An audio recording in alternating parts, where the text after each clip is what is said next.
Welcome, Dr. James Beckett, Sports Card Insights. First, thanks sponsors, Beckett Media, Beckett Grading, Beckett Authentication, ComC.com, Burbank Sports Cards, Mike Stadium Sports Cards, Heritage Auctions, Huggins Scott Auctions, Topps, Panini, and Upper Deck.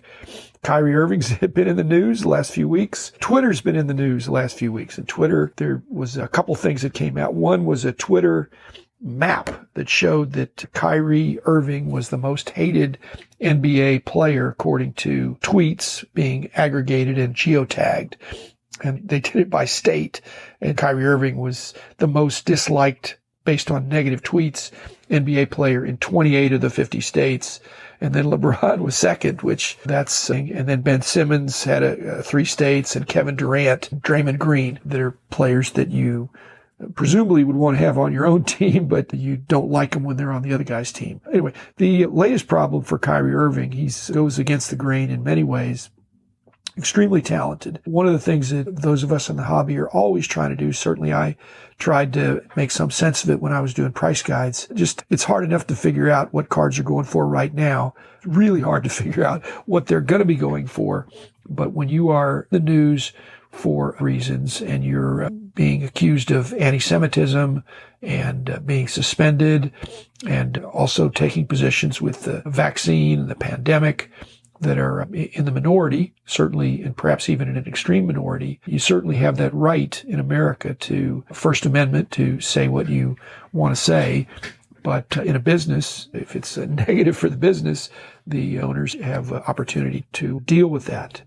And so they are dealing with that. So we'll see what happens here, whether he needs to make other statements.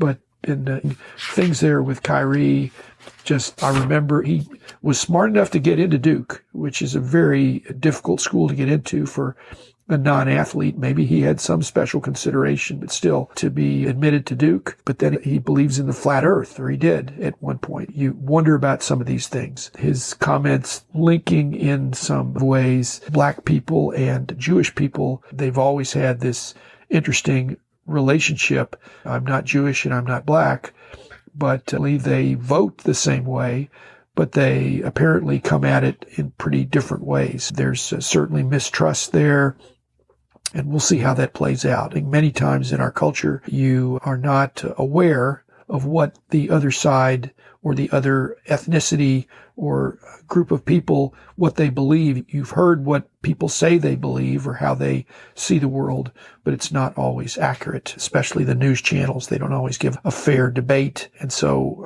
I always want to know, if I disagree with somebody, I'd like to know why they disagree with me and have more details. But the fact that certain ethnicities have greater favor or greater representation in certain fields, some of that is the teamwork of helping your brothers and sisters, those who look like you, think like you, and giving them a helping hand to be successful as you have been successful.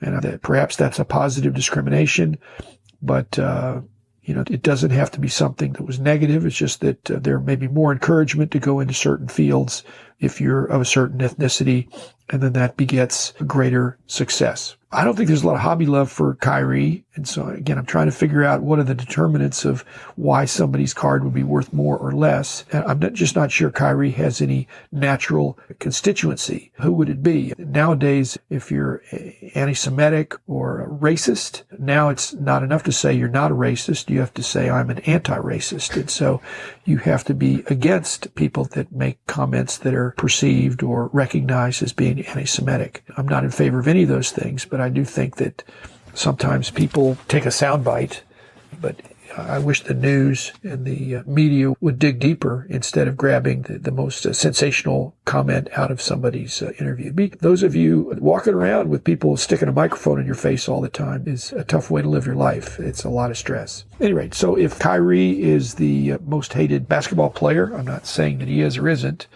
but is one of the most talented basketball players on the planet. We talk about a 5-tool player in baseball, and it's hitting for power and average and throwing and running and fielding. There's probably a 5-tool basketball thing for success and superstardom, and certainly hobby love, I think, because the 5 tools might be to shooting and scoring, your handle, your ball skills, your court vision and passing, your rebounding ability, and then your defense, your ability to get steals, to shut down the person you're guarding, to get to play through the switches and all that kind of stuff, to be a really versatile defender. I think Kyrie can do all that stuff, and some of them he's world class. I don't know that Luka, same thing. Luka can do all those things. His defense has improved this year, but when you're a triple-double machine, you certainly have the rebounds and the passes, the scoring, and the handle. But defense wins championships in a lot of sports. So Kyrie, most hated.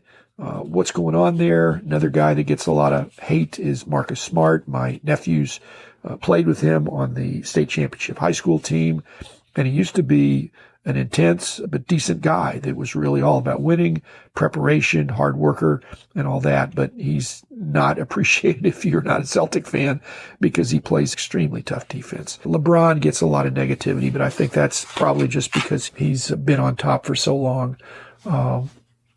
I make the distinction if somebody's hated, if they wouldn't be hated if they were on your team. Frankly, I don't know that people would want Kyrie Irving on their team. They'd probably take a pretty big trade package to bring him in. He makes a lot of money. He's suspended and wasn't able to play in Canada for a long time. I think that's now over. So I look back and I thought, well, who else has been hated, and have they been able to overcome the hate? And so I saw an article from 2010, so 12 years ago, about the 15 most hated NBA players of all time. And some of them are still. So number 15 was Paul Pierce. I like Paul Pierce, but he has his detractors, and that's stayed the same. He doesn't get as much hobby love for as great a player as he was. Shaquille O'Neal, I think he's overcome that with his sense of humor. Isaiah Thomas was 13. I think Isaiah is still not getting hobby love. 12 was Manu Ginobili, not the originator of flopping, but certainly the perfecter of flopping.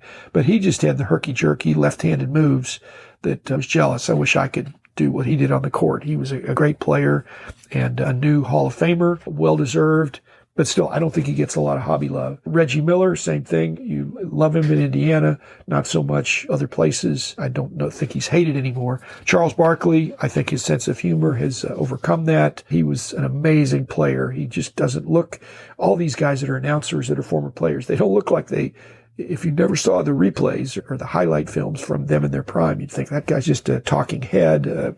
They even sometimes appear to be non-athletic. But that guy was a machine.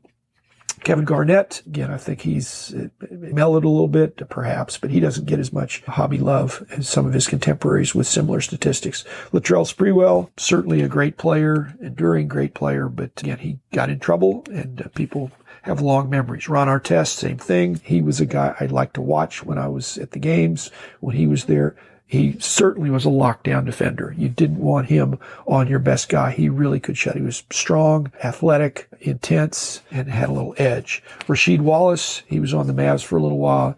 I guess I really didn't like him that much. I'm not saying I knew him, but he just wasn't somebody. Bill Laimbeer, I did meet Bill Laimbeer a long, long time ago. And he was a decent guy in person, away from the court, without sweats on. My dad knew his dad, and I met him back when I was in Bowling Green before he'd reached notoriety. But he's always been the same player, having some skills, and is still thought of as a little bit of a flopper, a complainer, an agitator. And yet he was on a lot of winning teams. Vince Carter was on the list, but I think that's just because he left Canada, and all of Canada has not let him forget it. LeBron was on the list, and I think that was probably after the decision. I think he's moved on, and having less success with the Lakers is maybe personalizing him in a certain way. Bruce Bowen, not much to say there. A great defender. I don't think he needed the other antics, but he seemed to be involved in a lot of extracurricular stuff.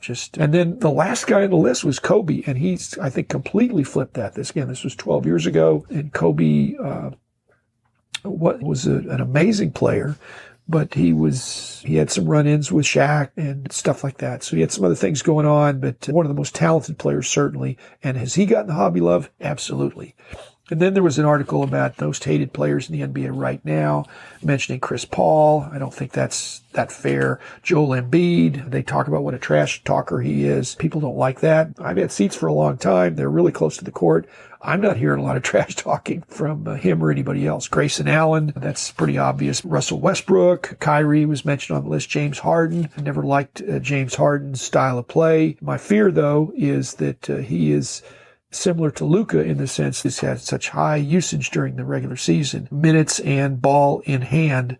that the playoffs are going to be pretty exhausting and draining in spite of Luka's youth. Draymond Green is going to make any list of people. Patrick Beverley, he could be at the top of the list for me at one point. He got one of my friends excommunicated from the NBA that had courtside seats and had a run-in with Patrick Beverley.